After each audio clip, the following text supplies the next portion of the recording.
నీ మొంటి పట్టును విడనాడకుంటే తక్షణమే నీవు వెనుదిరుగకుంటే ముక్కోటి గొంతుల ఆశ శ్వాస నిలుపు ఆత్మగౌరవ పోరు గర్జనై నిలిచెదా దేవాది దేవుల్ని నిలదీసి అడిగేదా ముక్కోటి దేవతల ఇలకు రప్పించెదా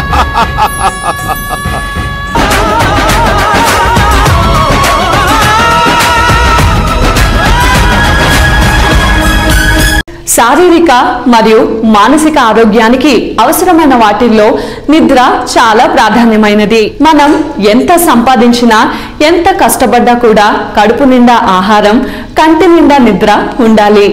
అలా లేని సంపద ఎంత ఉన్నా వృధానే అని అంటారు పెద్దలు. కంటి నిండా నిద్ర సరిగ్గా లేకపోతే మనిషి ఆరోగ్యంపై తీవ్ర ప్రభావం పడుతుంది. అసలు మనము ఎంతసేపు నిద్రపోవాలి? ఏ వయసు వారు ఎంతసేపు నిద్రించాలి? ఒకవేళ